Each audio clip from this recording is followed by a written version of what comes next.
Gracias, Rita. Gracias, Rita. Muy bien.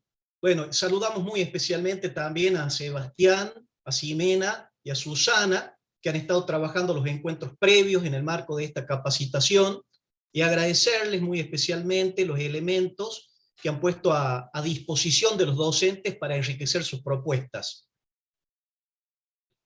Bien, ya con la presencia de Dios en medio de nosotros, le vamos a pedir a nuestro vicario de Educación, vicepresidente del Consejo Diocesano de Educación Católica, al presbítero licenciado Gustavo de la Puente, que nos dirija, que nos salude en este inicio de jornada, en esta mañana. Así que, Padre Gustavo, es suyo el espacio.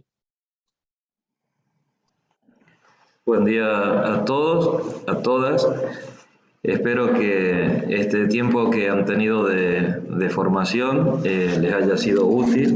Para nosotros es una gracia también poder abrir estos espacios y poder compartir con ustedes las distintas opiniones que puedan ir surgiendo sobre los temas de actualidad y que hacen a la educación en cuanto a la preparación de cada uno de nosotros para estar dispuestos a fijar este trayecto de acciones de vanguardia, es decir, poner en tono nuestro conocimiento para poder trabajar con alumnos y padres que son los futuros dirigentes o líderes de nuestra sociedad.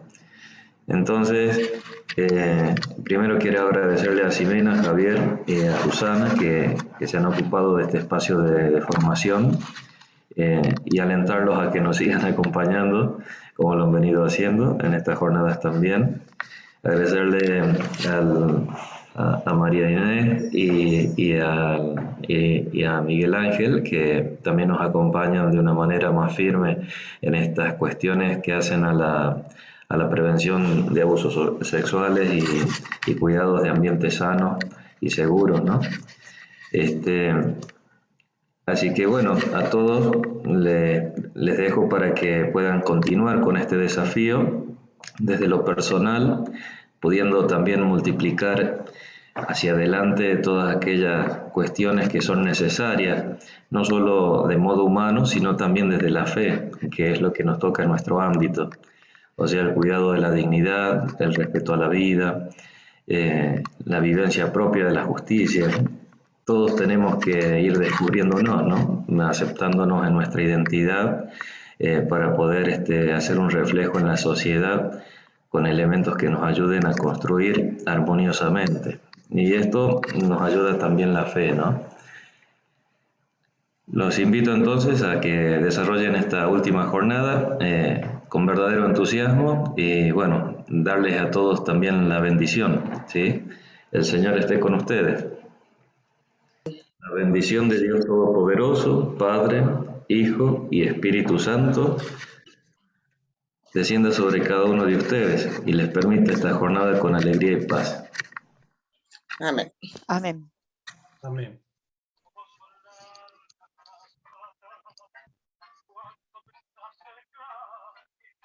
Esto nos vuelve medio porteño. No soy yo. No soy yo. Bueno. Bueno, muchas gracias, Padre, por acompañarnos, por su presencia, por siempre estar brindándonos sus orientaciones. Y bueno, ahora damos la bienvenida a los profesionales que tendrán a cargo este conversatorio, la doctora María Inés Frank y Fray Miguel Ángel López. La doctora María Inés Frank es licenciada en Ciencias Políticas y Relaciones Internacionales por la Universidad Católica Argentina. Es abogada, también por la Universidad Católica Argentina, licenciada en Derecho Canónico por la misma Casa de Estudios, diplomada en Protección de los Menores por la Pontificia Universidad Gregoriana y Universidad Pontificia de México, secretaria académica de la Facultad de Derecho Canónico de la Universidad Católica Argentina, coordinadora de la Comisión para la Protección de los Menores de la Arquidiócesis de Paraná y secretaria ejecutiva del Consejo Pastoral para la Protección de los Menores de la Conferencia Episcopal Argentina.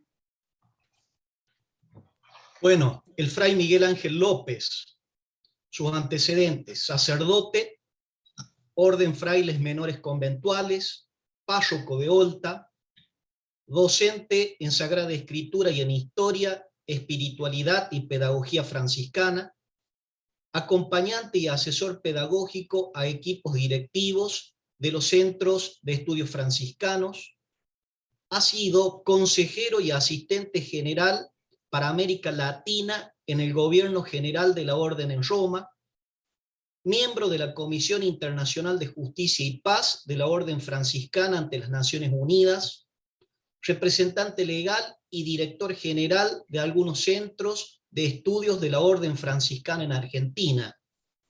Estudió en la Facultad de Teología de San Buenaventura, Roma, el Pontificio Instituto Bíblico, también en Roma, y el Pontificio Instituto Oriental en Roma.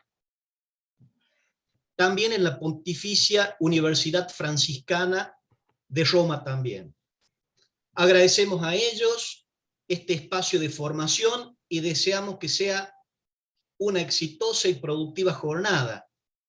También agradecemos a cada uno de los cursantes la participación y el anhelo de capacitarse en educar la sexualidad, desde las dimensiones físicas, psicoemocional, intelectual, social y espiritual.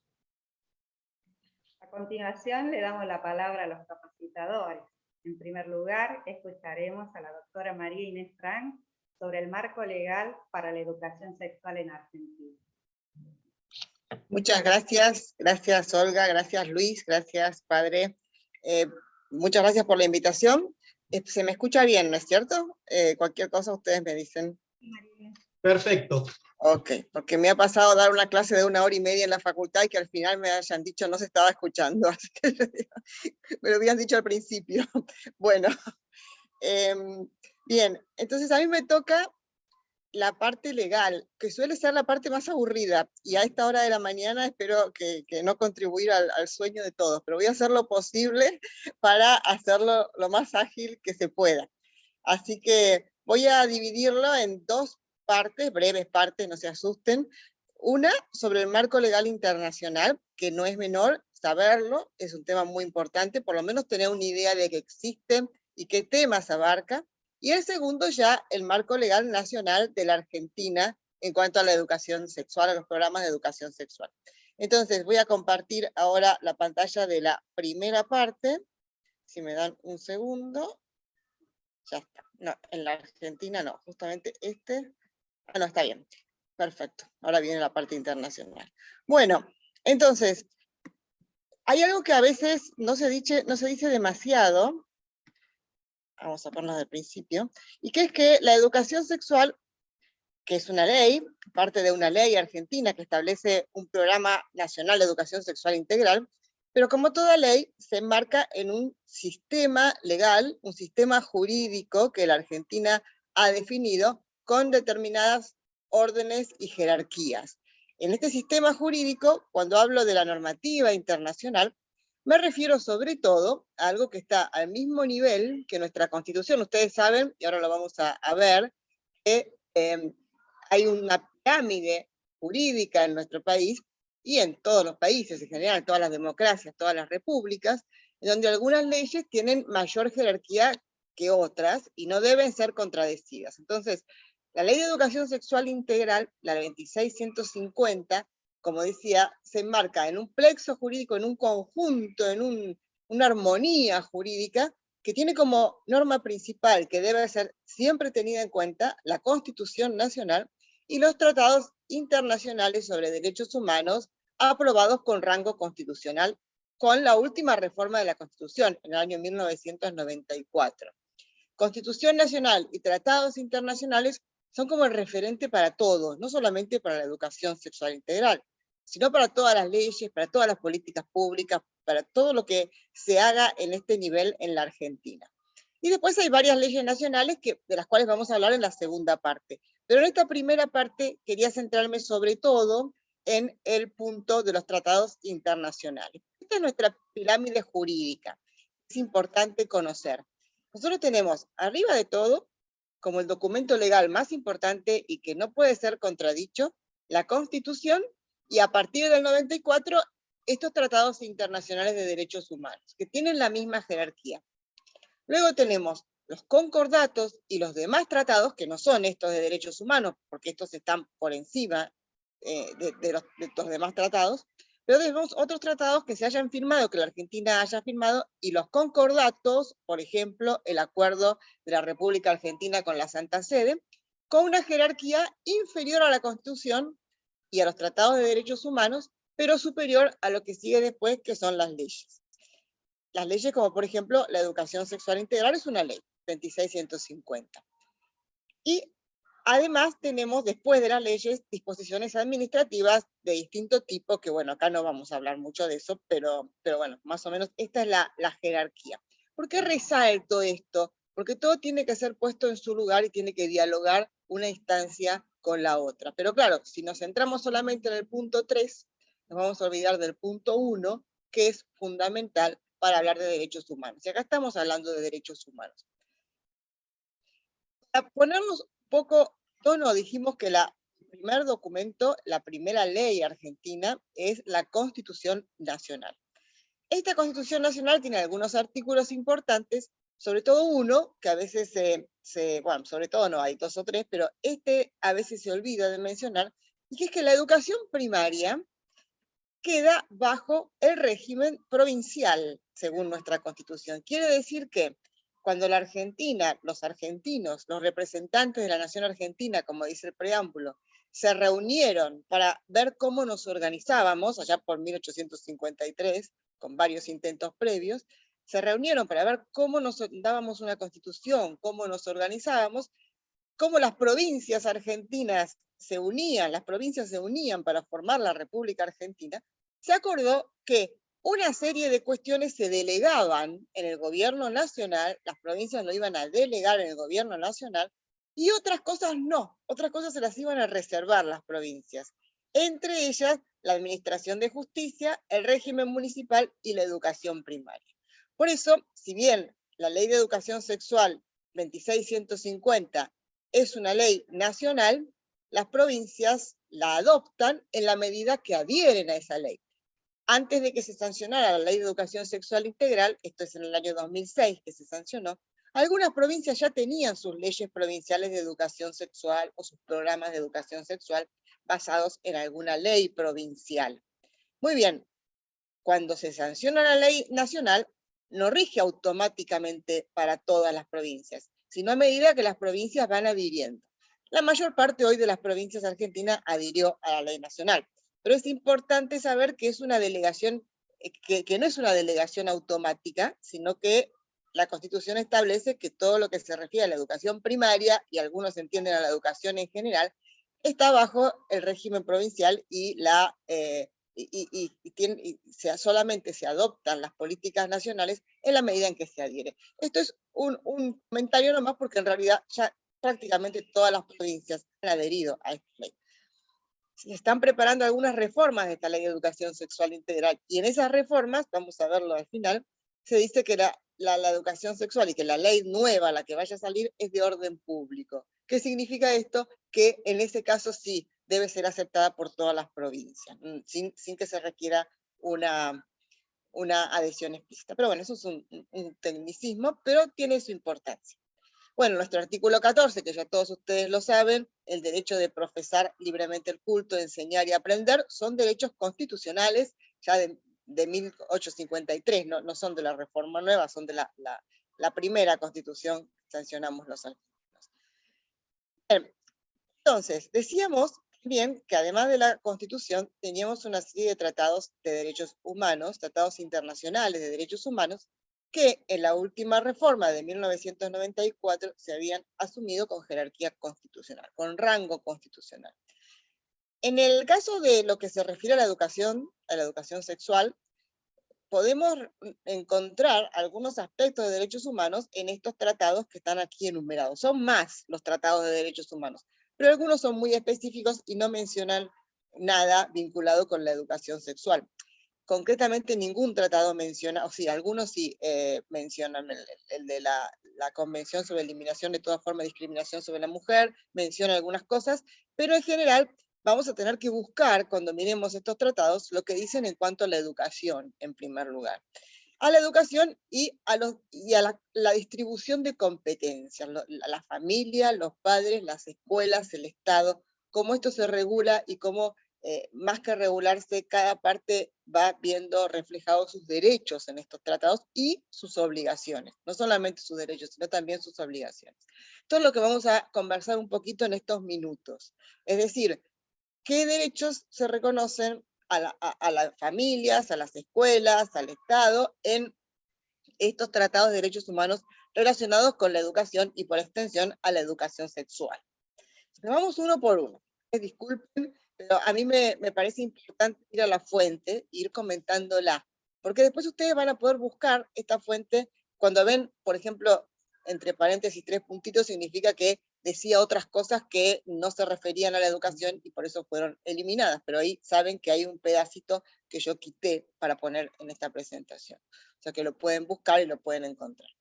Tenemos en la Declaración Universal de Derechos Humanos, que es por orden de aparición, digamos, el primero de estos tratados de 1948, una vez terminada la Segunda Guerra Mundial, ya van a ser 80 años. Bien, en esta primera se reconoce la libertad de manifestar religiones o creencias, también a través de la enseñanza, es decir, la creencia, no solamente la religión, se puede manifestar a través de la enseñanza, a través de la educación. Esto está garantizado por la Declaración Universal de Derechos Humanos. ¿Qué quiere decir esto? Que si el día de mañana una ley argentina dice no se puede manifestar la religión o la creencia por la educación, o pone trabas a este derecho, bueno, pues esa ley en ese punto será inconstitucional, porque este tratado tiene jerarquía constitucional. No sé si me van siguiendo. Cualquier cosa, alguien abre el micrófono y hable con total libertad. Entonces, estos son tratados como básicos, y sobre estos tratados, y sobre estos derechos, perdón, se edifica todo el sistema de derechos de la Argentina. También habla, bueno, sobre todo estamos hablando de 1948, no estaba tan desarrollado el tema de los derechos humanos, pero el derecho a no ser molestado por sus opiniones, el derecho a investigar y recibir informaciones y opiniones, y a difundirlas por cualquier medio de expresión, entre ellos la educación es un medio de expresión por excelencia. Y esta misma declaración habla que ya introduce un tema que se va a repetir, especificando cada vez más en los demás tratados, que es el derecho de los padres a elegir el tipo de educación que habrá de darse a sus hijos. Hasta acá la Declaración de Derechos Humanos, la Declaración Universal, solamente dice eso: los padres tienen derecho a elegir qué tipo de educación habrá de darse a sus hijos. No especifican nada más. Esto lo va a especificar otros tratados. Ejemplo, el Pacto de San José de Costa Rica. El Pacto de San José de Costa Rica, que ustedes seguramente lo conocerán, es la Convención Americana de Derechos Humanos. Es decir, rige a nivel de la OEA, de los estados de la OEA, no para todo el mundo, sino solamente para América, para los países que han adherido de América. Entiendo que están todos adentro, excepto creo que Cuba, Estados Unidos, y no sé si Venezuela está o no está, pero hasta en algún momento había salido, no sé si volvió a entrar. Pero el Pacto de San José de Costa Rica es nuestro documento americano sobre derechos humanos, nuestra Convención sobre Derechos Humanos, que acá sí habla nuevamente de los derechos de los padres y de los tutores, derecho a que sus hijos o pupilos reciban la educación, y ahí especifican, religiosa o moral, y siguen especificando, no cualquier educación religiosa o moral, sino aquella que esté de acuerdo con las propias convicciones de los padres. Esto ya se va metiendo un poquitito más en el terreno nuestro. No solamente dijeron educación religiosa, sino también moral. ¿La educación sexual integral tiene aspectos morales? Bueno, la ley habla de aspectos éticos y de alguna manera se roza con temas morales, ¿no? Así que puede llegar a tener que ver este artículo. Los padres tienen una injerencia importante en la educación de sus hijos, en este punto sobre todo. Y además, el derecho a la libertad de expresión, que tiene toda persona, y de pensamiento, es decir, podemos pensar de la manera que más nos plazca y podemos investigar y expresarnos siempre con respeto a las personas, con respeto a las leyes, pero podemos expresarnos también y expresar las ideas que respetuosamente más queramos expresar. Tenemos ahora otro pacto, terminamos con el San José de Costa Rica, otro tratado, otra convención internacional. Pacto, tratado, convención es lo mismo, los voy a usar, quizá técnicamente no sean exactamente lo mismo, pero los voy a usar acá como si fueran equivalentes. El Pacto Internacional de Derechos Económicos, Sociales y Culturales, creo que es del año 1966, o sea que todavía estamos hace unos cuantos añitos. Se reconoce el derecho a la educación aquí, y también se establece una obligación del Estado, que el Estado se compromete, se obliga a respetar la libertad de los padres o tutores en cuanto a que ellos pueden elegir para sus hijos o pupilos escuelas distintas de las creadas por las autoridades públicas, o sea, la educación privada, con una propuesta distinta, siempre que se satisfagan las normas mínimas en materia de educación que el Estado mismo ponga, es decir, no cualquier cosa, sino que hay que respetar las normas mínimas que el Estado ponga para la educación, obviamente en el marco de la razonabilidad, ¿no? Y también el Estado tiene que respetar no solamente el derecho de los padres de elegir las escuelas distintas del Estado, sino también el derecho que tienen los padres de que sus hijos reciban la educación religiosa o moral que esté de acuerdo con sus propias convicciones. O sea, los padres, como ven, tienen una injerencia a nivel constitucional fundamental en esto. No significa que la escuela no sea clave, la escuela es clave, pero trabajando con los padres, trabajando con las familias. A veces es difícil que las familias se comprometan, lo sé, haciendo lo posible por trabajar lo más unidos posibles a los padres, a las familias. Vimos este mismo tratado internacional que nos habla de otro aspecto, otro derecho que acá empieza a aparecer en este artículo 13. ¿Qué dice? Que nada de lo dispuesto en este artículo, que es sobre la educación, se puede interpretar como una restricción de la libertad de los particulares, los privados, las personas, las instituciones, las fundaciones, todo lo que sea privado. Nada de esto se va a interpretar como una restricción a la libertad de los particulares y entidades para establecer y dirigir instituciones de enseñanza, por supuesto cumpliendo las normas mínimas que prescriba el Estado. ¿Qué se habla acá? Del derecho de los particulares de establecer y dirigir instituciones de enseñanza, la educación privada. Restricciones que no sean razonables a la educación privada, bueno, pueden chocar con este artículo, por ejemplo. Pueden chocar con este artículo y con este derecho. Vamos, esta parte es cortita, así nos centramos en lo argentino, ¿no? Pero para tenerlo en cuenta nomás y saber que existe, eso es lo que me interesa. Esta convención es muy importante en muchos sentidos, es la Convención sobre los Derechos del Niño, seguramente la conocerán, viniendo de un ámbito o estando en un ámbito educativo, esta convención es clave. Es del año 1989, la Argentina la ratifica en el año 90 y la incorpora a la Constitución en el año 94. Entonces, esta convención habla sobre los derechos de los niños, y ahí también regula las obligaciones de los estados, de las familias, de los padres y los derechos del niño. Los estados, en este sentido, tienen que cuidar y proteger al niño, siempre teniendo en cuenta los derechos y deberes de los padres, tutores o personas responsables ante la ley por el niño. De vuelta acá, los derechos de los padres, ténganlos bien en cuenta, pues son fundamentales. De vuelta en el artículo 5, aparece que el Estado debe respetar los derechos y los deberes de los padres para impartir, lo que está resaltadito en otro color, en consonancia con la evolución de las facultades del niño, direcciones y orientaciones apropiadas para que el niño ejerza los derechos reconocidos por la Convención. Es decir, este artículo 5 de la Convención sobre los Derechos del Niño, lo que nos está diciendo es, los padres tienen que orientar y dirigir al niño para que aprenda a ejercer sus derechos, y en esto el Estado tiene que acompañarlos y obviamente debe respetarlos. Entonces, el niño, ustedes saben que la Convención de los Derechos del Niño marca o expresa, no sé si marca exactamente, pero expresa un cambio de paradigma en cuanto a la mirada sobre el niño que ya se venía dando en distintos ámbitos. Este cambio de paradigma establece que el niño realmente es sujeto de derechos, y no es que hasta los 18 años no ejerce ningún derecho, sino que los va ejerciendo progresivamente a medida que va pudiendo, a medida que va teniendo la capacidad de hacerlo. En este ejercicio progresivo, que obviamente un chico de 5 no es lo mismo que un chico de 14, aunque los dos sean niños, pero en este ejercicio progresivo son los padres los que lo van guiando para que puedan cada vez ejercerlo mejor, y a los 18 años tendrá el ejercicio pleno de sus derechos.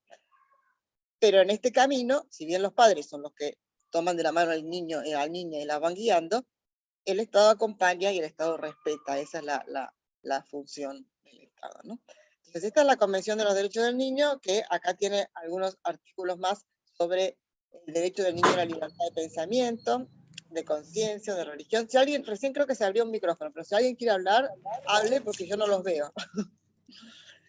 Así que hable directamente, sin problema. Entonces, el derecho del niño a la libertad de pensamiento, conciencia, religión, derechos y deberes, acá de vuelta, de los padres, de guiar al niño en el ejercicio de sus derechos, conforme a la evolución de sus facultades, etcétera, etcétera. Esto para ver la importancia de la guía de los padres, ¿no? Del acompañamiento del Estado en esta guía de los padres. La Convención de Derechos del Niño, nuevamente, en el artículo 24, habla del derecho del niño a disfrutar el más alto nivel posible de salud. Acá sí podemos ver alguna conexión quizás más directa con el tema de educación sexual en cuanto a lo preventivo, de determinadas enfermedades, de determinados riesgos, etcétera, que se puede considerar a partir de la educación sexual integral, y que se vincula con el derecho del niño a disfrutar el nivel más alto posible de salud. Y también en este mismo artículo, el deber del Estado de adoptar medidas para desarrollar una atención sanitaria preventiva. Nuevamente la prevención acá y todo lo que la educación sexual, bueno, no lo dice aquí obviamente, pero se vincula, se conecta con la función preventiva de muchas cuestiones que la educación sexual puede dar, y también el Estado tiene que desarrollar, según esta convención, la educación y los servicios en materia de planificación de la familia, que si ya directamente habla de planificación de la familia, habla de educación, o sea que ya son 2 puntos acá vinculados con nuestro tema de manera más directa. En el artículo 29, nuevamente lo que está resaltado abajo, así no los canso más con leyes y tratados, ahora vamos a seguir un poco, pero por lo menos los argentinos. En el artículo 29 se vuelve a repetir y a destacar y a garantizar la libertad de los particulares y de las entidades para establecer y dirigir instituciones de enseñanza, que ya estaba en otro pacto anterior, si ustedes lo recuerdan. Esto es el artículo 2, no de la convención en sí, no del cuerpo de la convención, sino de la ley argentina que aprueba la convención. Los tratados internacionales, como somos un país republicano con división de poderes, tienen que ser, a pesar de que son negociados por el Poder Ejecutivo, son aprobados por el Congreso, donde están nuestros representantes. ¿Y cómo los aprueba el Congreso? Con una ley. Esta ley, 23.849, es la ley que aprueba la Convención de los Derechos del Niño. Y es importante porque al ratificar esta convención, al aprobar una convención, el Estado puede el Estado puede poner lo que se llama declaraciones interpretativas o reservas. Y esta es una declaración interpretativa, es decir, este artículo 2 es el artículo 2 no de la convención, sino de la ley argentina que aprueba la convención, establece que las cuestiones vinculadas con la planificación familiar atañen a los padres de manera indelegable de acuerdo a principios éticos y morales. Es como si la Argentina dijera, muy bien, yo apruebo esta convención, pero cuando hablemos de planificación familiar, yo lo entiendo y lo voy a entender y me voy a manejar así, como que estas cuestiones atañen de indelegablemente a los padres. Eso es lo que quiso la Argentina en 1990, cuando aprobó la Convención de los Derechos del Niño. La última convención que vamos a tratar es la Convención sobre la Eliminación de toda forma de discriminación contra la mujer. Si bien, bueno, la ley que la aprueba es la ley 23.179, lo mismo que la anterior ley que vimos aprobaba la Convención de los Derechos del Niño. Esta la aprueba la de la mujer. Es una convención, es un tratado anterior, la Argentina lo ratifica un poco antes, y creo que es del 79 esto o algo así, no me acuerdo bien la fecha, pero es una convención anterior en el tiempo. Sin embargo, es quizás la que trata temas más directamente conexos con la educación sexual y con no solo con la educación sexual, sino con la mirada sobre la educación sexual que hay en muchas instituciones, organismos y partes del mundo. Fíjense de qué habla la Convención de la eliminación de toda forma de discriminación contra la mujer. De la necesidad de modificar patrones socioculturales de conducta, eliminar prejuicios y políticas consuetudinarias, ya nos vamos metiendo en el contenido que muchas veces se promueve de la educación sexual. Y que está incluso establecido por la resolución 340 del Ministerio de Educación, que tiene que ser parte de los contenidos de la educación sexual. Modificar patrones culturales de conducta para alcanzar la eliminación de los prejuicios y prácticas basados en la idea de inferioridad o superioridad de varón o de mujer, o en funciones estereotipadas de hombres y mujeres. Estos patrones socioculturales, en la Convención de los Derechos de la Mujer nos dice que hay que trabajar para modificarlos. También esta misma convención nos dice que deberíamos garantizar que la educación familiar incluya una comprensión adecuada de la maternidad como función social y el reconocimiento de la responsabilidad común de hombres y mujeres en cuanto a la educación y el desarrollo de los hijos. Se mete con temas de discriminación esta convención, y fíjense que los lineamientos curriculares de la educación sexual integral van a hacer hincapié en eliminar la discriminación, en combatir la discriminación, y todos los documentos en general de los ministerios de educación, tanto nacional como provinciales, ponen el acento en esta lucha para eliminar o para modificar patrones discriminatorios y todo esto que estamos viendo recién. Seguimos con esta convención que, bueno, habla de la necesidad de asegurar derechos de la mujer y el varón en la esfera de la educación, asegurar condiciones de igualdad, eliminar conceptos estereotipados de los papeles masculino y femenino en todos los niveles y en todas las formas de enseñanza, estímulo de educación mixta y otros tipos de educación que contribuyan a lograr esta eliminación de los estereotipos, y modificación de libros y programas escolares y adaptación de métodos de enseñanza. Bueno, esto ya va más directo a la educación y, bueno, directamente son contenidos de la educación sexual integral. Tienen que ver con contenidos de la educación sexual integral. Y creo que esta es la última, si no me equivoco.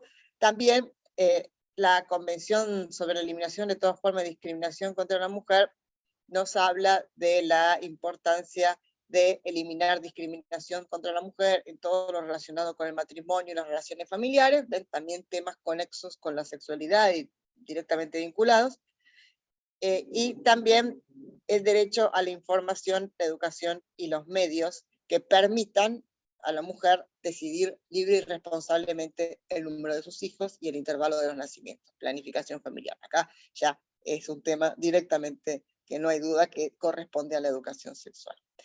Creo que acá, a ver si hay algo más, no, en este Power no, el siguiente sí, no se ilusionen, pero creo que acá hay un poco el marco internacional de los derechos que están a nivel de la Constitución, y acá sí, acá ya empezamos a hablar concretamente de la ley de educación sexual y de los contenidos de la educación sexual.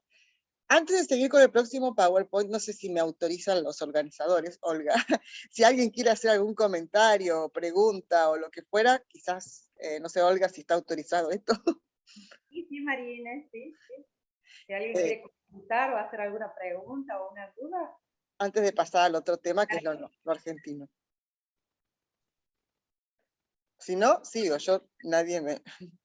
Sí, porque en el chat no hay ninguna pregunta tampoco. Entonces sigo. Cualquier cosa o pueden escribir en el chat o interrumpirme sin problema. Bueno, entonces denme un segundo que voy a cerrar el PowerPoint anterior, así no me confundo, y voy a abrir el otro.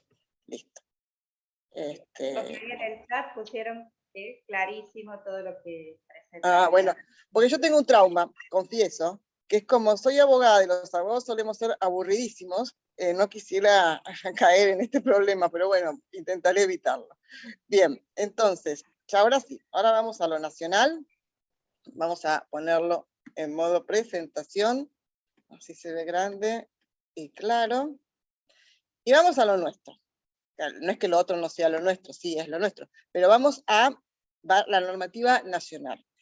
Y aclaro que no voy a entrar en las disposiciones del Ministerio de Educación, todos los documentos y los contenidos que ustedes saben, que ustedes conocen, pero después si surgen algunas preguntas, si hay tiempo sí, pero si surgen algunas preguntas, bueno, los podemos abordar. Bien, es la normativa nacional.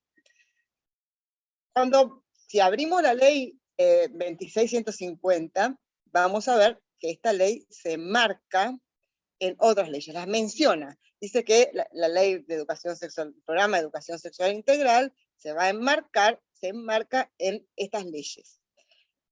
Algunas de estas leyes las acabamos de analizar, así que alégrense porque no vamos a volver a verlas, que son las dos primeras. ¿Se acuerdan que yo les dije que los tratados internacionales se aprueban por leyes del Congreso? Bueno, la ley 23.179 es la que aprueba la CEDAW, que es, por sus siglas en inglés, la Convención sobre la Eliminación de toda forma de discriminación contra la mujer. La CEDAW es la Convención de la Mujer, digamos, Tratado Internacional sobre la Mujer, aprobada por esta ley, 23.179. O sea que eso ya lo sacábamos de encima porque lo hablamos. Y la ley 23.849 es la que aprueba la Convención de los Derechos del Niño, que también tiene jerarquía constitucional, por lo tanto también ya la hablamos. O sea que nos quedan dos leyes de las que menciona el programa de educación sexual integral, y de todas maneras vamos a hablar de otras leyes más, porque el programa de educación sexual integral, la ley 26.150, es del año 2006. Estamos en el año 2022. Yo soy muy mala para matemática, pero mis cálculos me dicen que ya son más de 15 años de la ley de educación sexual integral. Y en el interín se aprobaron otras leyes que tienen que ver con esta cuestión, y que justamente son las que generan a veces más polémica, o más dudas, o más preguntas, o más cuestionamientos. Por eso también las vamos a mencionar después. Entonces, vamos a hablar de la ley, del programa, una ley anterior, 25.673, perdón los números, pero después la pueden buscar, que está expresamente mencionada en la Ley de Educación Sexual, que es la Ley sobre el Programa Nacional de Salud Sexual y Procreación Responsable, y también la Ley 26.061, que como verán es una ley que se sanciona casi al mismo tiempo que el Programa de Educación Sexual Integral, que es la Ley de Protección de los Derechos de los Niños, Niñas y Adolescentes. Hay otra ley, que es la 26.206, que se sanciona un poquito después del Programa de Educación Sexual, que es la Ley de Educación Nacional. Por eso no la pongo acá. No es que la omita, sino que acá estoy poniendo las que están mencionadas en la Ley de Educación Sexual, y lógicamente la Ley de Educación Nacional no puede estar mencionada porque es posterior, si bien del mismo año, creo que es del mismo año, posterior en un mes después o un tiempo después. Entonces, vamos con el Programa Nacional de Salud Sexual y Procreación Responsable. Yo seleccioné algunos artículos, como siempre el negrito va a ser lo que me interesa resaltar, pero el artículo 2 de este programa es Salud Sexual y Procreación Responsable, que es algo así como planificación familiar, o bueno, con otras palabras, garantiza, entre sus objetivos tiene el de garantizar a la población acceso a la información. Estamos hablando de educación. La educación es un canal para garantizar este derecho de acceso a la información. Por eso lo resalté. La información está compuesta como un derecho, y es un derecho, ¿no? En la medida de lo posible. Seguimos con el Programa Nacional de Salud Sexual y Procreación Responsable, que en su artículo 5 nos habla directamente de la educación y de la capacitación de los educadores para que puedan contribuir a la capacitación, perfeccionamiento y actualización de conocimientos básicos vinculados a la salud sexual y a la procreación responsable en la comunidad educativa. Es decir, cuál es la atribución, cuál es lo que el Estado se obliga aquí a capacitar a los docentes y a los directivos para que puedan tener los conocimientos básicos vinculados con la salud sexual y la procreación responsable, y la puedan transmitir. También el Estado capacitará a los educadores para que se puedan promover en las comunidades educativas, en este caso, espacios de reflexión y acción para aprender conocimientos básicos. Es decir, no solamente conocimientos, sino también reflexión y acción. Todavía no estaba sancionada la Ley de Educación Sexual Integral, si bien ya se estaba hablando de sancionar una ley de este sentido, pero acá ya va preparando el terreno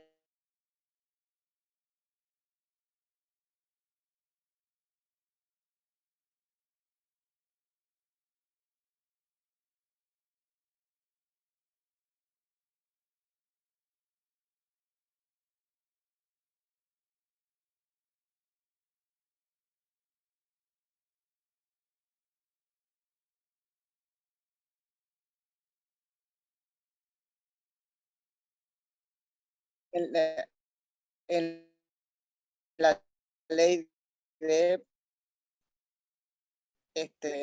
programa de salud sexual y responsable. Las instituciones educativas públicas pueden dar presente a al cumplimiento de esta norma en el marco de sus convicciones. Después la ley de educación sexual lo va a decir también, pero es importante tener en cuenta esto. Vamos a cambiar de ley aquí. Vamos a la ley 26061, que bien conocen ustedes, que es la de protección integral de los derechos de las niñas, niñas y adolescentes. Es la ley que dice que, no lo vamos a ver hoy, pero es la ley que dice que ante la sospecha o el conocimiento de que algún niño está padeciendo alguna vulneración de sus derechos, concretamente lo aplican muchas veces las escuelas en caso de violencia o que estén sufriendo los niños o abuso sexual o estas cosas, es obligatoria la comunicación a las autoridades locales de protección de la infancia. Esta es la ley que establece esta obligación. Y por eso cada vez que tenemos conocimiento, cualquier adulto de una situación así, tenemos que hacer esa, no propiamente denuncia, sino presentación o comunicación. Pero bueno, estamos hablando de educación sexual acá, sin embargo, quise referenciarlo para que la ubiquen en la ley. Porque esta ley también habla de otros temas, no solamente ese que acabo de decir, sino de otros temas que sí están vinculados o conectados de alguna manera con la educación sexual. Acá hay algunos artículos. Las políticas públicas, artículo 4 de la niñez y adolescencia, se elaborarán de acuerdo con una serie de pautas, entre las cuales la primera es el fortalecimiento del rol de la familia en la efectivización de los derechos de las niñas, niños y adolescentes. Acuérdense de que la Convención de los Derechos del Niño, a la cual esta ley intenta bajar la realidad argentina, esta ley está directamente vinculada con los derechos garantizados a los niños por la Convención Internacional, de hecho intenta traducirla a la Argentina, bajarla al sistema argentino, particularizarlo. Bueno, esta ley, acuérdense que la Convención de los Derechos del Niño decía que los padres eran los que iban a conducir a los niños al ejercicio pleno de sus derechos, al ejercicio progresivo de sus derechos. Bien, esto lo está recogiendo este principio la ley. Está diciendo que la ley debe fortalecer el rol de la familia para que puedan efectivizar los derechos de los niños y adolescentes. La familia, artículo 7, es responsable en forma prioritaria de asegurar a los niños, niñas y adolescentes el disfrute pleno y el ejercicio de sus derechos. Y los organismos del Estado, acá la atribución de los organismos del Estado, tienen que asegurar políticas, programas y asistencia apropiados para que la familia pueda asumir adecuadamente esta responsabilidad y los padres asuman en igualdad de condiciones, responsabilidades y obligaciones. Acá clarifica los roles. Si bien la familia es el primer responsable, el Estado tiene que asegurar programas, políticas y asistencias para que la familia pueda cumplir con este rol. Y de alguna manera se podría decir que la ley de educación sexual es una forma de ayudar a los padres para que puedan cumplir con este rol, así la entendemos bien, ¿no? Seguimos con la ley de protección integral de los derechos de las niñas, niños y adolescentes, los derechos que tienen estos sujetos a su vida privada y a su intimidad de y en la vida familiar, que no puede ser objeto de injerencias arbitrarias o ilegales, la vida privada y la intimidad de la familia. Los derechos, artículo 19, que tienen los niños a la libertad, que significa que pueden tener sus propias ideas, creencias, culto religioso, si no se los puede obligar a pensar de otra manera, a pensar distintos si no quieren, de acuerdo, obviamente, siempre con el desarrollo de sus facultades y con las limitaciones y garantías consagradas por el ordenamiento jurídico, ¿sí? Por lo que diga la ley, o sea, pueden pensar en la libertad de pensamiento es absoluta, porque el pensamiento es interior, pero la expresión de las mismas está sujeta a lo que digan muchas veces las leyes, ¿no? Bien, vamos ya, estas son las dos leyes que extraje algunos artículos que me parecía que tenían que ver con lo nuestro. Vamos al Programa Nacional de Educación Sexual Integral, que es la ley 26.150, del año 2006. Voy a pasarlo rápido, porque ustedes ya lo saben de memoria, y voy a ir a la parte siguiente, que son las leyes que vinieron después, y que de alguna manera tenemos que incorporar, porque por más que en la ley de educación sexual no estén mencionadas hoy, primero que por el tema se conectan directamente, por los temas de las leyes que vamos a hablar después, y además que una reforma va a una próxima reforma, y están bombardeado el Congreso de proyectos de reforma de la Ley de Educación Sexual Integral en este sentido, va a incorporar otras leyes.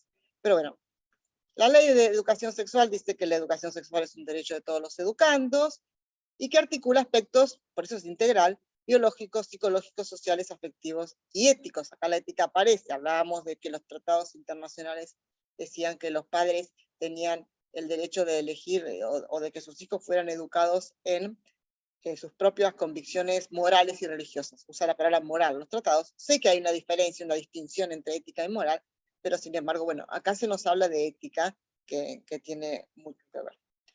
Los objetivos de la educación sexual, acá los tienen: incorporar la educación sexual en las propuestas educativas, asegurar la transmisión de conocimientos, y esto lo debería haber resaltado, cómo deben ser esos conocimientos, pertinentes, precisos, confiables y actualizados. Es decir, los conocimientos que brinden todas las instituciones a los niños de educación sexual tienen que tener estas 4 características. Pertinentes, o sea, tienen que tener que ver con el tema, con la educación sexual, con el ámbito escolar, tienen que ser ubicados, precisos, no hace falta aclarar mucho más, confiables, con fuentes científicas, con fuentes confiables, valga la redundancia, y actualizados, es decir, estos temas se actualizan permanentemente, surgen nuevas cuestiones, surgen nuevos temas, nuevas formas de encararlo, y esto tiene que reflejarse. Por supuesto, y esto me gusta decirlo mucho, la educación de los niños no es un campo experimental, es decir, yo no puedo, lo mismo que discuto en un grupo de amigos, en un café, o donde cada uno manifiesta su propia ideología, yo soy partidaria de que la educación sexual debe ser desideologizada en ese sentido, ¿no? Pero yo no puedo bajar esto, o teorías que no están probadas, o que son de vanguardia, no lo puedo bajar y experimentar con los niños. A los niños les tengo que dar esto, conocimientos pertinentes, precisos, confiables y actualizados, ¿no? Eso para mí me parece muy importante. Bueno, otro objetivo es promover la responsabilidad, actitudes responsables, obviamente con respecto a la sexualidad, prevenir problemas de salud, la prevención es un tema, y no solamente problemas de salud, después los lineamientos curriculares van a hablar del tema del abuso, el tema del maltrato, el tema, bueno, de las infecciones, las enfermedades o infecciones por transmisión sexual, el tema del embarazo adolescente o de la infancia o en la infancia, es decir, la prevención de determinadas situaciones que ninguno de nosotros quiere y que tratamos de que no afecten a los niños y a las niñas. Y la igualdad de trato y oportunidades. Este último punto se refiere directamente a la discriminación. Después otros documentos posteriores lo van a decir explícitamente. Los destinatarios de la educación sexual son los educandos del Sistema Educativo Nacional, desde el nivel inicial hasta el superior de formación docente y de educación técnica no universitaria, no hay mucho más que agregar. El famoso artículo 5, que, como les decía recién, creo que era el artículo 10 o 9 de la Ley de Salud Sexual y Procreación Responsable, cada comunidad educativa incluirá en el proceso de elaboración de su proyecto institucional la adaptación de las propuestas a su realidad sociocultural en el marco del respeto a su ideario institucional y de las convicciones de sus miembros. O sea, acá tenemos 3 palabritas que también deberían haber sido resaltadas en negrita, que son realidad sociocultural, ideario institucional, convicciones de los miembros. 3 conceptos que son los que delimitan, acotan, contribuyen a adaptar la educación. Son los parámetros de adaptación de los contenidos de la educación sexual. No es lo mismo dar educación sexual a un chico que vive en un barrio súper estimulado y céntrico de la ciudad de Buenos Aires, que darle a un chico a lo mejor de la misma edad, pero que vive en un medio rural en que no tiene los mismos estímulos y tiene otros accesos a otros estímulos distintos, ¿no? Realidad sociocultural. No es lo mismo darle educación sexual a un chico que vive en internet y en las redes sociales todo el día que a otro cuya preocupación a lo mejor es el trabajo y que está siendo iniciado en algún tipo de trabajo, no sé, rural o lo que fuera, que quizás no tiene tiempo para eso, pero sí. La realidad sociocultural. Si bien los contenidos básicos van a estar, la adaptación se hace según la realidad sociocultural. Otro criterio de adaptación es el ideario institucional. El ideario institucional que las instituciones confesionales o de gestión privada muchas veces tienen. Ideario institucional que hay que revisar permanentemente para que exprese bien lo que quiere expresar y con total conciencia y conocimiento de lo que dicen nuestras leyes y nuestros programas. No digo que en algún punto puede haber un conflicto, por supuesto que sí, y si es justo el conflicto no habrá que evitarlo, pero que el ideal institucional realmente refleje lo que la institución quiere decir, que no se ideologice, que diga las cosas con claridad, es una pauta de adaptación de la educación sexual a esa comunidad. Y por último, las convicciones de los miembros de los establecimientos educativos, los padres, los alumnos, los profesores. No quiere decir esto que haya una votación democrática entre padres, hijos y profesores y directivos. El ideal institucional acá marca la pauta, pero el respeto a las convicciones individuales, el respeto, por ejemplo, nos marcaría que si un docente no quiere, un docente no esté obligado a decir algo en contra de sus convicciones más íntimas y que se pueda exceptuar, porque son las convicciones de ese docente. Una cosa distinta es que el docente boicotee el ideario institucional o la ley y que diga cosas contrarias, eso no. Pero sí que no se le puede obligar a hablar en un tema que es más que hablar, a educar en un tema que es tan íntimo, tan personal, tan central, en contra justamente de lo que ese docente quiere. Lo mismo con respecto a un padre, no se le puede, o a un chico, no se le puede promover convicciones que estén en contra de sus creencias más íntimas. Entonces, este artículo 5 es muy delicado, muy conocido, muy controvertido, pero que garantiza derechos básicos. Ojalá que si se reforma la Ley de Educación Sexual Integral, siga estando el contenido de este artículo más o menos, pero que siga estando estos criterios.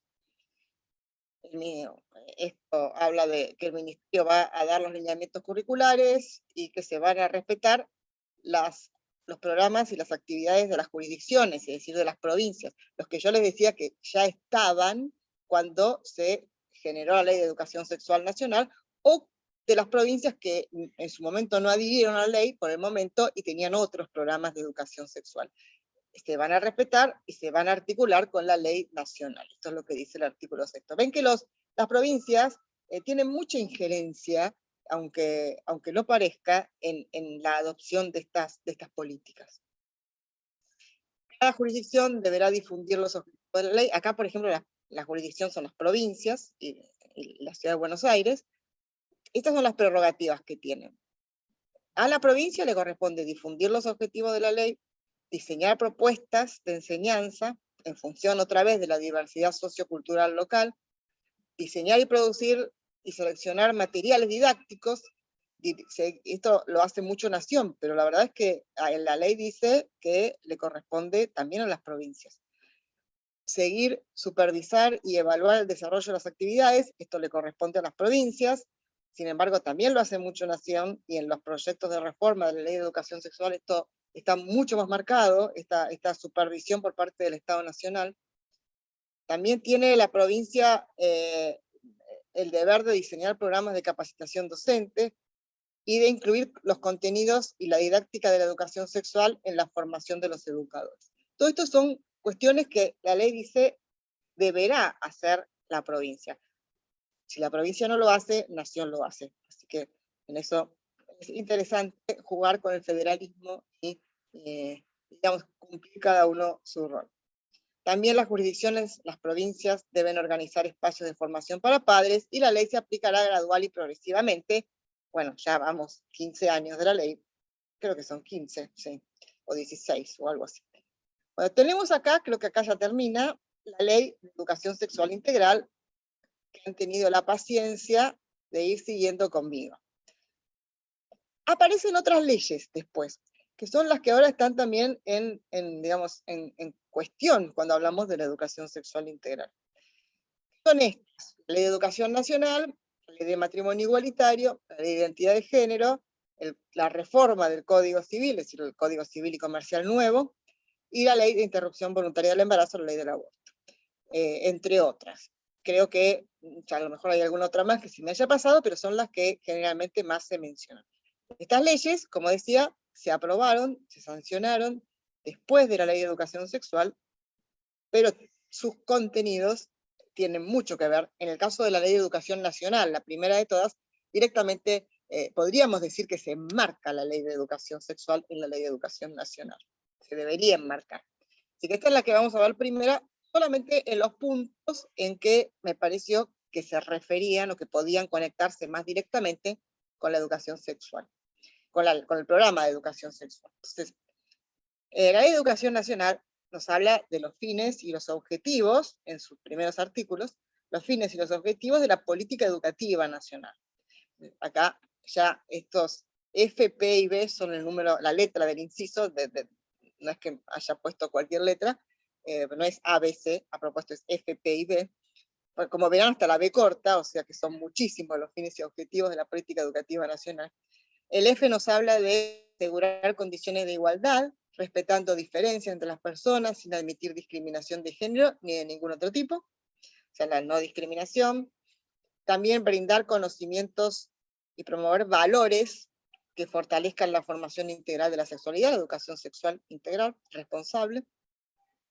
Promover en todos los niveles y modalidades la comprensión del concepto de eliminación de toda la forma de discriminación. Otra vez el tema de la discriminación, que ya estaba en el punto F, pero bueno, acá se remarca nuevamente. En cuanto a los contenidos curriculares que tienen que tener todas las jurisdicciones, tienen que contribuir a generar relaciones basadas en la igualdad, la solidaridad y el respeto entre los sexos. Y acá directamente se cita, o se menciona, no se cita, se menciona la Convención sobre la Eliminación de toda la forma de discriminación contra la mujer. Es una convención que habla, como su palabra lo dice, y lo vimos hace un ratito, de la discriminación. Entonces, lógicamente, muchos de los contenidos asociados con la educación sexual van a pasar por este tema de la discriminación, de la lucha contra la discriminación entre los sexos, por toda la cuestión de género, etcétera, etcétera. Si bien la Convención de la Mujer, de los Derechos de la Mujer, la Convención Internacional, no habla de género, bueno, habla de sexo, sin embargo se traspola muchas veces a este otro concepto, ¿no? El artículo 128 de la Ley de Educación Nacional, seguimos en esa ley, habla de los derechos de los padres, madres o tutores, que son los agentes naturales y primarios de la educación. Esto que estaba en los tratados internacionales es recalcado aquí en esta ley, en la Ley de Educación Nacional. También el derecho de los padres a participar de las actividades que hagan los establecimientos educativos en el marco del proyecto educativo institucional. Ven otra vez acá, no dice ideario, no es el ideario, pero es el proyecto educativo institucional que ustedes conocerán de sus respectivas instituciones. Entonces, los padres pueden participar en el marco del proyecto educativo institucional, es decir, las escuelas, por lo menos de gestión privada, no son de los padres, sino que los padres admiten, se insertan en el proyecto de la escuela y por eso envían a sus hijos. Y también los padres tienen derecho a elegir la educación educativa cuyo ideario responda a sus convicciones filosóficas, éticas o religiosas. Acá un paréntesis. Cuando se ha hablado muchas veces del famoso subsidio o subvención del Estado para las escuelas de gestión privada, ¿por qué existe ese subsidio o subvención? Para cumplir con esto, para cumplir con la posibilidad, para garantizar a los padres el poder elegir una escuela acorde a las convicciones filosóficas, éticas y religiosas, y además que no necesariamente responda a la propuesta del Estado. Todo esto que estaba en los tratados internacionales, ¿cómo se garantiza si la cuota de una de estas escuelas me sale 200.000 pesos? No está garantizado. Por eso la ayuda, por eso el aporte del Estado a las escuelas para que no sea impagable y los padres efectivamente puedan elegir. Esta es una de las razones, no puedan elegir una escuela que efectivamente responda a sus convicciones. Por eso el aporte no es una dádiva, es el cumplimiento, el Estado se compromete a que este derecho se ejerza, y es la forma que el Estado ha encontrado de facilitar y permitir a los padres y a las familias que puedan ejercer este derecho y que no les haga fortunas que muchos de ellos no puedan asumir. Vamos a la ley de interrupción voluntaria del embarazo. Ya sabemos de qué se trata. también habla, además de lo que dice con respecto al aborto, también esta ley tiene referencias a la educación sexual. Fíjense, en su artículo 2 habla del derecho a prevenir embarazos no intencionales como mediante el acceso a la información, repetido muchas veces ya, a la educación sexual integral y a métodos anticonceptivos eficaces. Es decir, la ley de interrupción voluntaria del embarazo nos habla de esto. Tengo muchísimas ganas de hablar de este tema a fondo, porque sé que establecimientos y colegios de inspiración católica es un problema esto. Todo esto es un problema, el tema del aborto, el tema de métodos anticonceptivos eficaces, cómo tratarlo, habiendo un ideario que muchas veces consagra el derecho a la vida desde la concepción. ¿Cómo se trata? Bueno, yo supongo que tendrán otras intervenciones, ¿no? A mí me toca, y lo lamento muchísimo, solamente la parte de la ley, de lo que dice la ley. Sin embargo, quiero dejar acá salvado que, si bien hay que tratar estos temas, porque de hecho incluso el Ministerio de Educación lo marca, no se obliga a tratarlos desde un enfoque específico, es decir, todo este enfoque o de género o lo que fuera, no es obligatorio por ley en nuestro país, si bien hay una presión fuerte, no es obligatorio por ley. Y que la ley de interrupción voluntaria del embarazo, que es esta ley de aborto, existe, la tenemos, evidentemente hay que integrarla en los contenidos, pero esto no quiere decir que yo deba promover abortos en mi institución y me hago cargo de lo que digo. Simplemente es que tengo que introducir este tema en los contenidos de una forma, artículo 5 de la Ley de Educación Sexual Integral, 26150, de una forma que esté de acuerdo y que permita la expresión del ideario institucional, las convicciones de los miembros y las características socioculturales de la población.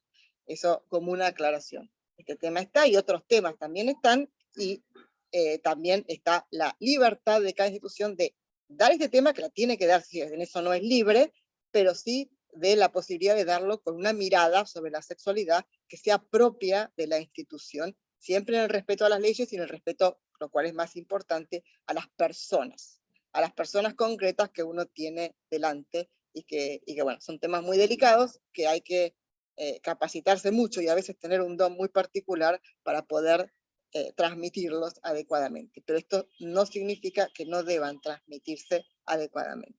Deben serlo así, transmitidos.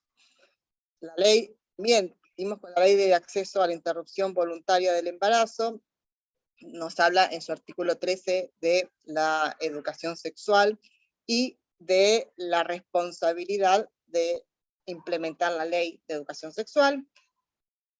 También habla de capacitar sobre perspectiva de género y diversidad sexual a los y las docentes y profesionales y demás trabajadores y trabajadoras para brindar atención, contención y seguimiento a quienes soliciten realizar una interrupción voluntaria del embarazo.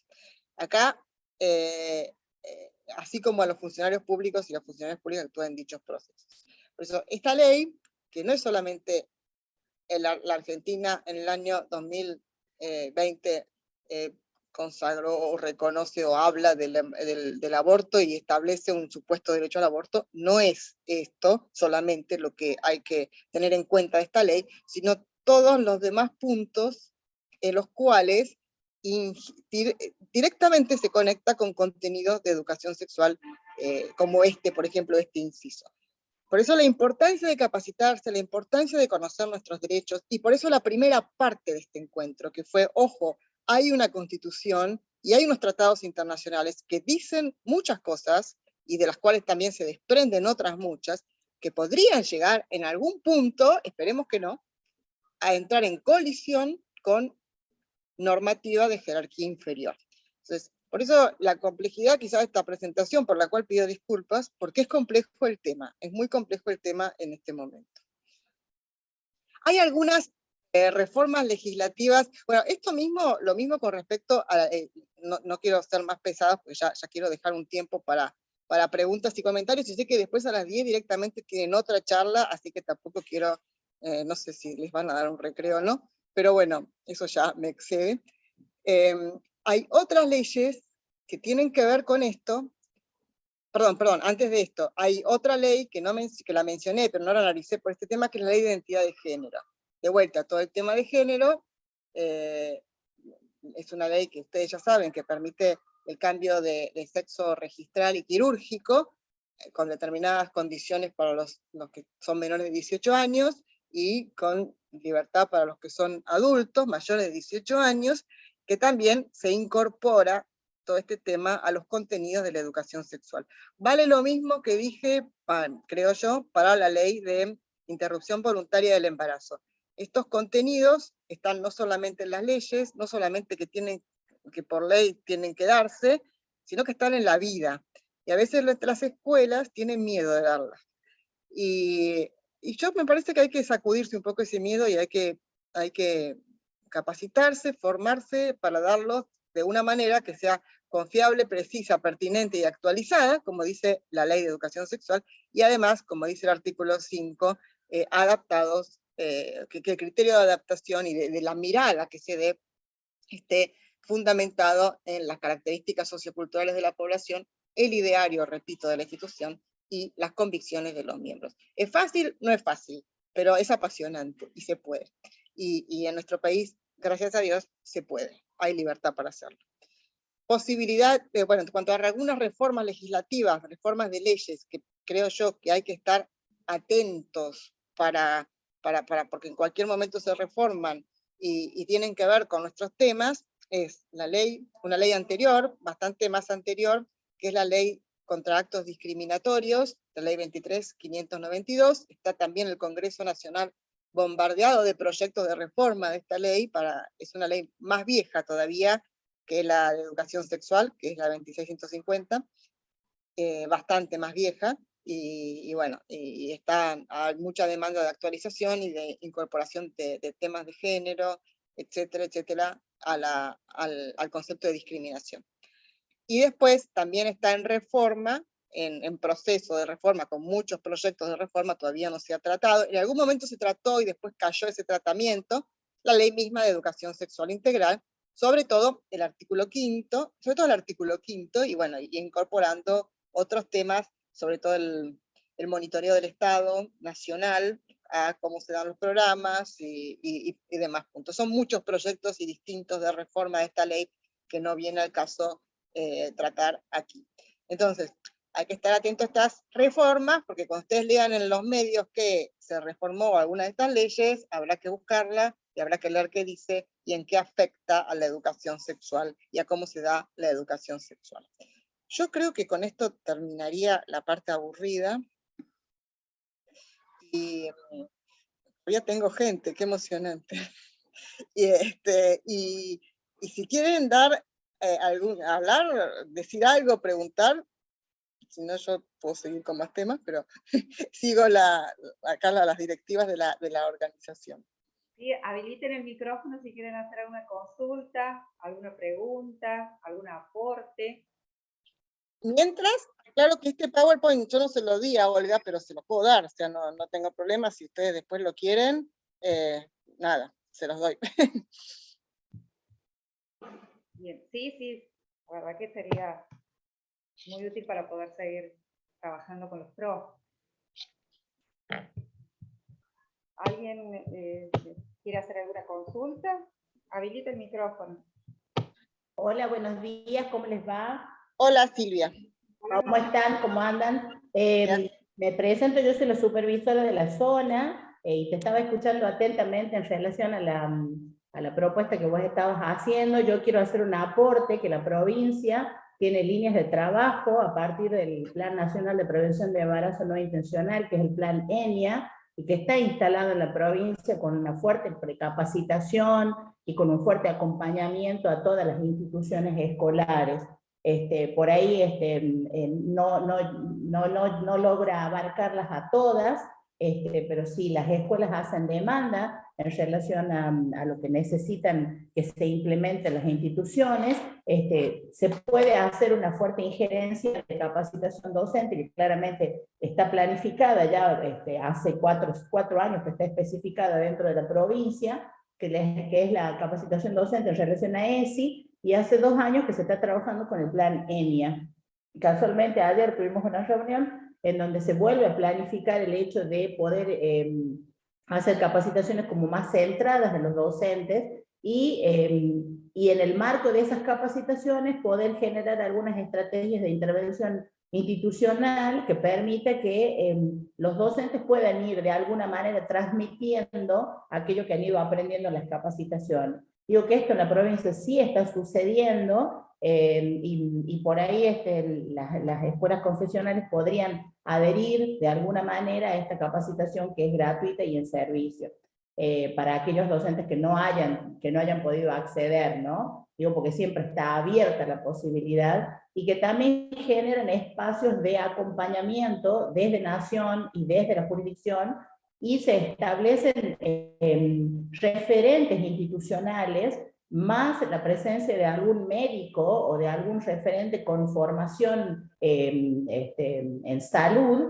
que tiene presencia en las instituciones para salvar cualquier tipo de dudas por parte de los alumnos y de los docentes, claramente, ¿no? Digo esto como un aporte porque en la provincia sí se hace ese tipo de situaciones, sí está sucediendo y son de alto impacto como para tener en cuenta, ¿no? Ese es el aporte que yo quería hacer desde mi lugar.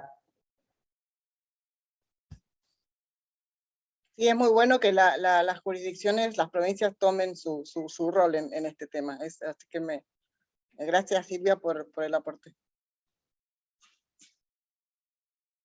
Saludamos a la supervisora Silvia, supervisora de zona 4, Silvia Nieto, y también quería recalcar de que está presente participando del conversatorio la supervisora de zona 5, María Martínez. Bien. ¿Alguna otra consulta? Acá en el chat, Inés, Susana, nos escribe que, bueno, que muchas gracias por tu generosidad y que subiremos la presentación a la plataforma para que puedan descargarlo.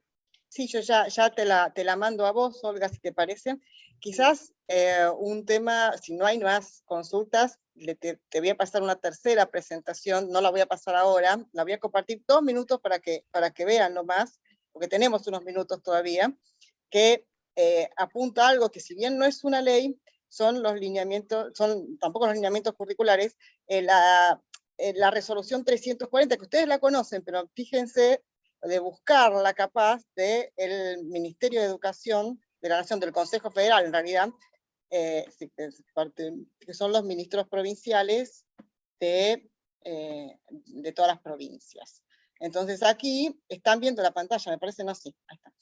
Aquí es importante ver que, bueno, hay algunos propósitos formativos que ya venían de los primeros lineamientos curriculares de la ESI, y esto es lo que quería. Y después, que conceptuales que ya los conocen ustedes, que parten de esta resolución 340 del año 2018, que la educación sexual integral debe tener en cuenta en todos los niveles, cuidar el cuerpo y la salud, valorar la afectividad, esto ya yendo a los contenidos, no tanto quizás a las leyes marco, garantizar la equidad de género, respetar la diversidad, ejercer los derechos. Y siempre teniendo en cuenta estos ejes y haciendo jugar estos ejes en todos los niveles, esta misma resolución nos va a dar distintos núcleos de aprendizaje prioritarios para el nivel inicial, nivel primario, nivel secundario, y para la formación docente, que bueno, los tienen en la resolución, no estoy diciendo nada que no esté, pero si les sirve,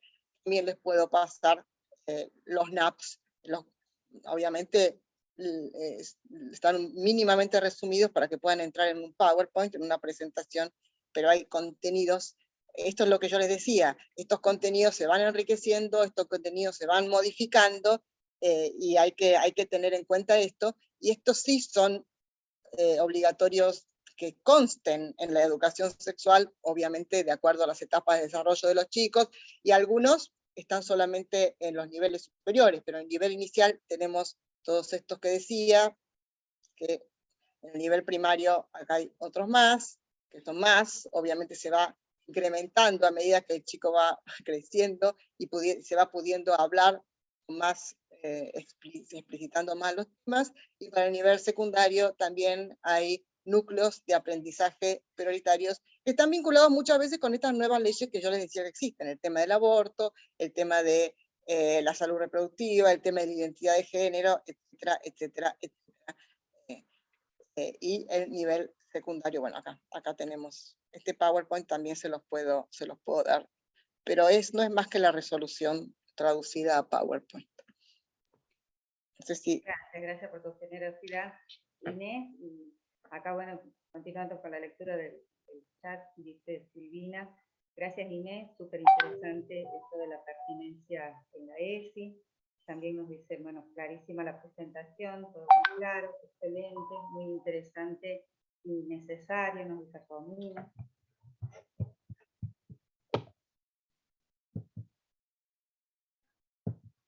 Perfecto. Bueno, muy generosos todos, para haber sido una clase de leyes. Si alguien tiene alguna otra duda, quiere activar el micrófono, si no, hacer alguna pregunta a través del chat. Me parece que es muy temprano para preguntar. Oh, estuvo muy claro todo, entonces... Hola, Inés, ¿cómo Laura. está todo? Laura, Sí. Me llamo Laura Zamora, pertenezco al equipo de gestión de las escuelas públicas de gestión privada. Bueno, desde hace mucho, hace 2 años que estoy como referente de ESI en el ámbito especialmente del nivel inicial, porque mi perfil, yo soy docente del nivel inicial. Bueno, se vino trabajando con todas estas leyes que un poco, vos nos trajiste a refrescar, ¿no? Que ya las conocíamos, y es bueno que las tengamos presentes y que cada docente, ¿no? No tan solo el referente de ESI, sino ya creo que todos desde el equipo de gestión, en conjunto la institución lo tiene que tener, ¿no? Ya como un conocimiento permanente, porque tiene que ser parte, como vos decís, de este ideario institucional, Inés, ¿no?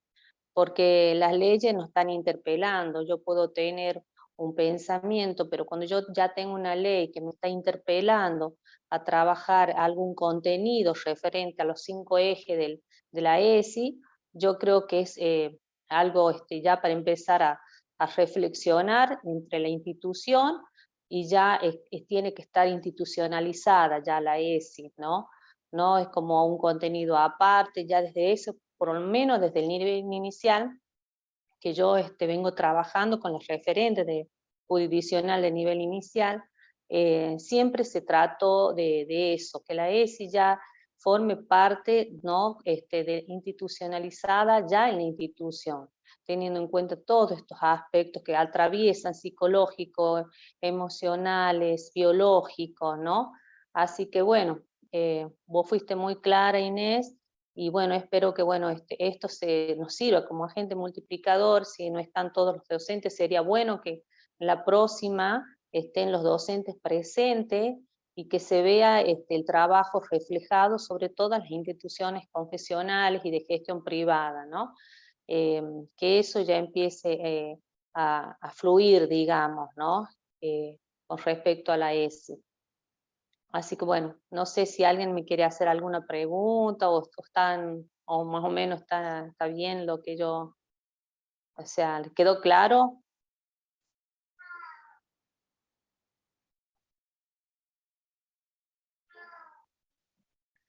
Voy a agregar, ¿se escucha? Sí. Sí, bueno, acompaño, en primer lugar celebro este encuentro, gracias. Un placer escucharte, Inés, fuiste muy clara y no fue tan tedioso el tema de tantas leyes y la descripción. Y también acompaño las palabras que expresó recién nuestra supervisora de nivel secundario, enmarcada también todo el trabajo que se viene haciendo desde esta jurisdicción con respecto a la ley de educación sexual, y también a la gente de mi equipo, en este caso la licenciada Laura Zamora, que sí, efectivamente, estamos haciendo un trabajo ya de hace un par de años que se viene trabajando en nuestras direcciones como referente de nivel, tanto de nivel inicial, primario y secundario. Y se hace un trabajo articulado con las demás direcciones y obviamente con nuestras supervisoras, ¿sí? Que son las que llegan con la información, que llegan con la normativa y con las diferentes posibilidades de trabajo en cada una de las instituciones. Sí, la participación debe ser compartida, ¿no? Con las escuelas, como la expresión Laura, para que llegue a nuestras docentes, junto a los directivos, creando estos espacios que deben ser fluidos, la comunicación, y que sean más dinámicos, ¿sí? Que pueda también llegar al grupo de padres, que puedan hacer un trabajo en la comunidad, para que sea bien entendida la educación sexual integral, para generar y seguir generando nuevos espacios para que llegue la educación como se merecen nuestros estudiantes. Así que estamos en este camino, lo estamos transitando, y bueno, estamos a disposición. La Dirección de Escuelas Públicas y Gestión Privada, junto a su equipo, está a disposición para todas nuestras escuelas para continuar este trabajo. ¿Sí? Muchas gracias por el aporte. Gracias, Norma. Acá también María Inés en el chat, Daniela nos dice a nivel episcopado qué trabajo se está realizando en relación a estos temas, desde los marcos legales que nos amparan como escuelas confesionales para abordar, ahí se me fue, ahí termino. Sí, ahí lo estoy mirando en el chat. A ver, los marcos, acá hay un tema que quizás es importante mirar con serenidad, que muchas veces me lo han preguntado.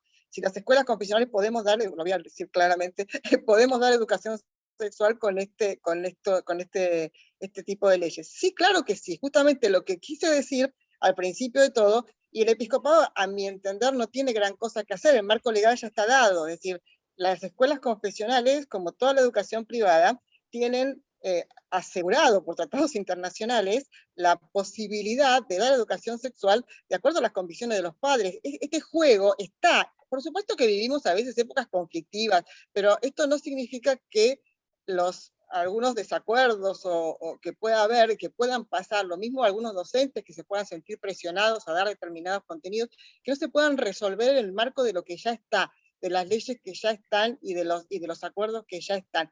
Al menos por el momento, yo creo que se puede y que no debería ser esto un conflicto, sino que lo que deberíamos estar haciendo es ponernos a estudiar todo esto, a ver qué es lo que tenemos que hacer, cómo lo podemos hacer desde la mirada institucional, desde la mirada que nuestros niños tienen derecho a escuchar, porque sus padres han querido que tengan esta mirada, que no significa negar cosas que están en la realidad.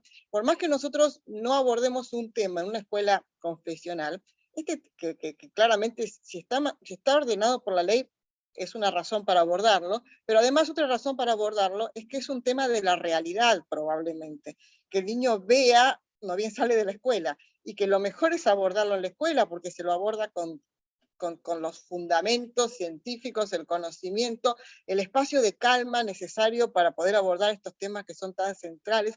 Yo creo que ese es el desafío, y bueno, y lo demás está dado, lo cual no significa que alguna vez no pueda haber alguna mala interpretación, algún conflicto. Bueno, lo resolveremos de la mejor manera posible, somos todos civilizados y nadie quiere violentar los derechos de nadie. Entonces, en ese sentido, más confianza y más trabajar por los chicos y hacer lo más que podamos, y cuando tengamos alguna duda la consultamos, y cuando algo parece que choca vemos cómo lo podemos resolver de la mejor manera posible para todos. Me parece que esta es una actitud un poco más constructiva y que sobre todo nos puede liberar de ciertos miedos que algunas veces son fundados, pero muchas veces son infundados, me parece, ¿no?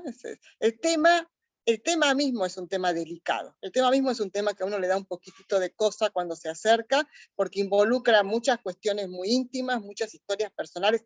no solo de los alumnos, sino las mías propias, muchas convicciones, no solo de las familias y de los alumnos, sino las mías propias, y claro, no es abordar un tema neutro, y en ese sentido produce cierta sensación de estar un poco caminando sobre cáscaras de huevo, pero tratemos de superarla, porque una vez superada es mucho el bien que se puede hacer a partir de estos contenidos. Bien encarados, como decíamos, pero no nos privemos y no privemos a los chicos de un bien que se les puede hacer por quizás a veces un prejuicio nuestro. Digo yo, pero es mi opinión, así que por supuesto es sumamente discutible. Buenos días, no sé si se me escucha bien ahí. Sí, Marisol. Bueno, primero agradecerte, Inés, la verdad que sin desperdicio todo lo que nos pudiste compartir. Celebro esto como miembro de Escuela Confesional, porque bueno, creo que también estamos desmitificando esto que en las escuelas confesionales no trabajamos sobre eso, ¿no? Que por ahí es una mirada que tenemos que siempre ir aclarando, porque si lo hacemos, y lo hacemos con toda la convicción de esto que vos mismo estabas diciendo, ¿no? Primero de garantizar en nuestros estudiantes lo que para ellos es significativo, sus inquietudes, sus demandas, siempre acompañando, tratando de que la familia también esté integrada, porque creemos en eso, ¿no? Creemos que no solo nosotros como educadores, sino la familia, somos los que estamos acompañando esta vida de nuestros estudiantes. Así que por un lado celebro eso, y ahora viene esta pregunta, ¿no? Porque por ahí conversamos mucho con el equipo de ESI dentro del centro educativo al que pertenezco, y coincidimos con esto, ¿no? Creemos que la ley tiene muchos aspectos que son necesarios dentro de las instituciones, y que quizás a veces lo que tiene que ver son los enfoques que digamos, que se tratan de imponer en las estrategias metodológicas, ¿no? En el cómo, no la cuestión es el qué, sino en el cómo poder orientar. La ley plantea específicamente una mirada no reduccionista, y estamos de acuerdo en eso, ¿no? Porque sentimos muchas veces que la mirada viene muy reducida desde la integralidad de la persona, ¿no? Que es lo que nosotros como institución creemos que es lo central nuestro, ¿no? Nuestra mirada en la persona, en todo lo que nos integra como seres humanos, y en todo lo que nuestros niños dicen, necesitan, expresan, y también necesitan escuchar a los adultos formados en esto. Mi pregunta específicamente en lo práctico y desde lo legal es, ¿qué aspectos considerás que tendríamos que tener en cuenta en lo específico en régimen de convivencia o acuerdo de convivencia, y también en cuanto a lo que tiene que ver con los centros de estudiantes, ¿no? Con los adolescentes, ¿cuáles son aquellos aspectos legales que tenemos que tener en cuenta dentro del PEI, por supuesto, dentro del ideario institucional? Porque bueno, hay cosas prácticas que a veces desde la ESI nos interpelan, ¿no? No sé, uso de uniforme, por ejemplo, ¿no? Si el uniforme tiene que ser para el varón o para la mujer, que lo creemos así, pero bueno, también es una situación que desde los adolescentes puede interpelarse, ¿no? El uso del uniforme, cuestiones, hemos estado participando en algunas capacitaciones emanadas del ministerio, y también nos van interpelando, ¿no? Estas consultas o estas cosas que pueden surgir sobre, no sé, si es obligatorio no poner el uso de la ropa interior, por ejemplo, ¿no? Porque algunos ejemplos son eso, ¿no? ¿Qué hacer si un adolescente asiste a la escuela sin usar ropa interior y lo plantea como un derecho, ¿no? O sea, esas cuestiones prácticas que aunque parezcan cosas insignificantes, son emergentes en la escuela, creemos que hay que tratarlas con el respeto que se merece, pero también poder orientar en eso, ¿no? No sé si se entiende la pregunta a la que quiero dirigir. Sí, yo creo que sí. Igual de todas maneras es una pregunta compleja que llevaría, no sé, a hablar horas de cada tema. Pero en principio yo digo, a ver, hay un principio que no lo hemos mencionado aquí, que es pero sí, de alguna manera lo hemos mencionado. Está basado en el principio del interés superior del niño, que es esto del ejercicio progresivo de los derechos. Obviamente, cuando incluso los padres a un niño de 5 años lo visten, pero a un niño de 15 años no lo visten, lo dejan elegir la ropa y lo dejan estoy diciendo un ejemplo tonto, pero para ver esto de la progresividad. Obviamente, si hablamos del uniforme, quizás podría aplicarse algo así, siempre dentro de ciertos límites, porque no se plebiscita todo en la escuela de acuerdo a lo que los chicos van queriendo o no van queriendo. Siempre dentro de cierto marco que la escuela pueda poner. Yo me acuerdo, por ejemplo, esto se planteó lo de los uniformes mucho cuando se legalizó el aborto, con con ese tema, que los chicos iban con pañuelo rojo, con pañuelo verde, con pañuelo celeste, y que a los colegios católicos iban con pañuelo, con pañuelo verde, y los colegios a lo mejor no querían, no sabían qué hacer con ese tema. A ver, hay un uniforme aquí, y el uniforme no incluye, por ejemplo, pañuelo de ningún color, y la escuela es un ámbito donde aprendemos y donde aprendemos a convivir también, no aprendemos solamente contenidos, y quizás desde ahí se podía haber manejado el tema, en lugar de ponerse en un bando o en otro, o ideologizar. Si bien es verdad que siempre ha sostenido la protección de la vida desde la concepción, y que un pañuelo celeste podría ser más afín al ideario de la Iglesia que un pañuelo verde, seguramente, pero sin embargo acá no estamos hablando de eso. Acá estamos hablando de aprender a convivir, de aprender de respetar un uniforme en última instancia. Pero claro, aquí también, a medida que el chico es más grande, va habiendo ciertas definiciones que uno no puede coartar, y que bueno, uno tiene que dejar que los chicos vayan buscando por su cuenta y encontrando aquello que les va, que van a ir adoptando como forma de pensar, que no quiere decir que no lo puedan cambiar, y eso se va produciendo gradualmente. Sin embargo, por eso decía lo del marco, del uniforme, por ejemplo. Hay un marco, va a haber un uniforme, el uniforme va a tener ciertas características que pueden estar vinculadas, por ejemplo, y acá me hago cargo de lo que digo, con la virtud del pudor que uno quiere inculcar a los chicos y a las chicas, y que bueno, mientras esos límites no se violenten, se podrán hacer algún cambio. Los chicos de quinto de los últimos años siempre hacen cambios en el uniforme, y está simpático y divertido, y se sienten más protagonistas. Esto me parece que se puede manejar desde ese punto, desde ese tema, el principio de la gradualidad. Con respecto a lo de la ropa interior, ¿no? Bueno, ahí es el tema. Yo creo que ahí está en juego la virtud del pudor, y si en el ideario de la institución está en la educación de la virtud del pudor, se puede manejar perfectamente. Por eso les decía, revisen bien los idearios, revisen bien los proyectos institucionales, porque primero que estén, que no violen ninguna ley, y en segundo lugar, que expresen a fondo lo que uno quiere educar, porque desde el ideario institucional y el proyecto educativo, ahí se pueden poner los límites y las pautas, dentro de las cuales se puede dar un margen más o menos amplio según la edad y según la etapa del desarrollo de los chicos, para que ahí jueguen.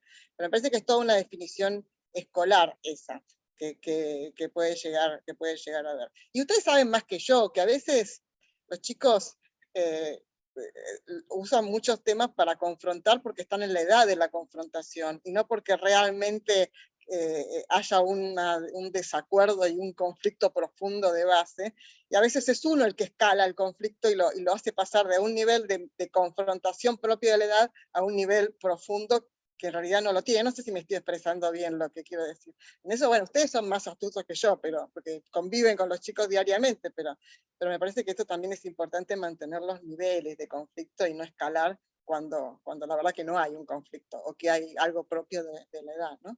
Bueno, no sé, podríamos hablar siglos de esto, pero quizás en otro encuentro, con todo gusto. Está bien, muchas gracias. No, gracias a vos por la pregunta, pues súper pertinente. Gracias, Inés.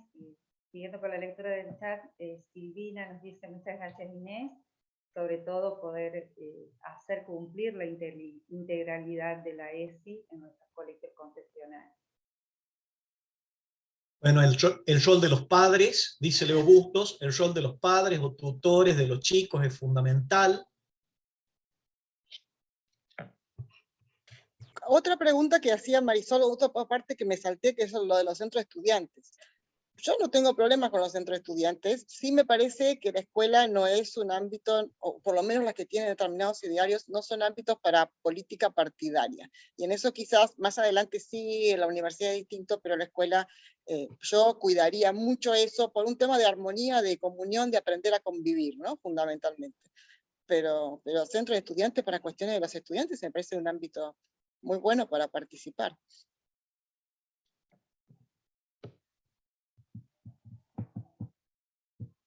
Guicano pone en el chat: buen día, muchísimas gracias por tus aportes, Inés. El tema es muy difícil y muy personal. Es necesario escuchar y acompañar a los estudiantes. Bien. Maggie nos dice: buen día, muchísimas muchísimas gracias por tu aporte, Inés. El tema es muy difícil y personal, es necesario escuchar y acompañar a los estudiantes. Bien. ¿Más preguntas? Si no, vamos cerrando esta primera parte del conversatorio.